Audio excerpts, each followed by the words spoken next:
C'est pas parce que, et ça les gens qui nous écoutent, je vous le dis, hein, c'est pas parce que vous travaillez avec l'ESS que les gens n'ont pas les moyens de payer. C'est pas parce que vous travaillez avec Important ça, l'ESS ouais. qu'il faut faire du social. Non, vous pouvez facturer le même prix. Ces gens-là ont de l'argent.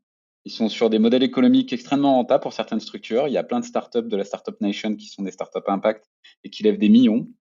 Il n'y a pas de problème pour facturer ces gens-là. Ouais, et aussi le truc aussi que j'entends, là, ce que tu disais aussi, si tu me permets, tu me dis, est-ce que je vais travailler qu'avec? Et là, le premier truc que je me suis dit, c'est déjà, est-ce que tu en as une de structure? Mm. Et là, tu me dis non. Donc déjà, avant le avec, commençons par une, Ouais. parce que c'est le pas, un one step voilà, un pas à la fois. Je commence avec une structure. Je vois comment ça se passe. Je vois déjà si j'arrive à me faire payer, et je me fais payer moi, hein. Je travaille avec énormément de structures de l'ESS, elles me paient, et elles me paient bien. Je perds pas d'argent. Alors si je perds un peu d'argent, le seul truc que j'ai fait, ça peut vous aider aussi parce que je t'entendais déjà dire, je vais remodeler mon offre. Pourquoi? Pourquoi changer sur votre offre? Vous adressez à un client qui est sur un autre secteur, qui est sur une autre dynamique. En fait, il n'y a pas besoin de remodeler votre offre. Et surtout, il n'y a pas besoin de faire de la RSE parfaitement pour aller adresser des gens qui en font ou des gens dont l'impact est positif dès le départ. Il y a beaucoup de gens là, ils ont le complexe de l'imposteur déjà globalement quand ils créent leur boîte. J'ai même pas, j'ai peur d'aller prospecter. Tout le monde n'est pas à l'aise Mm.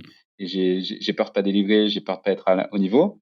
Et puis quand on est au niveau avec les clients traditionnels, avec les clients qui sont impact, j'ai peur d'être bullshit et parce que moi-même en fait, je vais pas prospecter des gens qui sont impact parce que moi-même je suis pas impact. Complètement, Ça ouais. marche pas comme ça. Ça marche pas comme ça et ça peut être des petites actions. Encore une fois, si vous êtes dans une approche ultra transparente sur là, je suis en train de me développer, je suis pas parfait. Et une des actions, en fait, pour moi, c'est l'entretien qu'on est en train d'avoir. Parce que je travaille pas avec habituellement avec des structures d'impact et j'ai envie de travailler avec des structures comme la vôtre parce que votre projet me fait rêver et je trouve ça intéressant. Et ça, c'est une action RSE en soi. Euh, Moi, ce que j'ai fait assez rapidement, en plus de changer mes fournisseurs et ma typologie de clientèle, c'est que j'indiquais dans mes devis un pourcentage que je reversais à des associations partenaires. Et des fois, je laissais mes clients les choisir. 3,5% du devis sera reversé à. C'est une action en plus. Ça permet à votre client de faire de la RSE, éventuellement d'aller choisir une asso qui le fait kiffer en local, donc potentiellement de mettre un premier pas dans l'impact.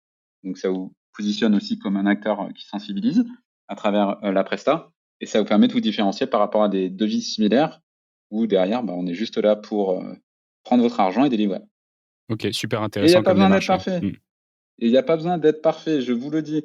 Et pareil à titre individuel, la montagne est haute, mais si vous restez devant, il n'y a rien qui va se passer. Un pas, faites un pas vers l'avant.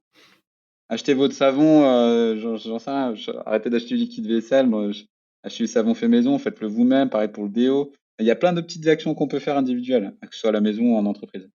Il n'y a pas de petits pas, il n'y a que des pas importants.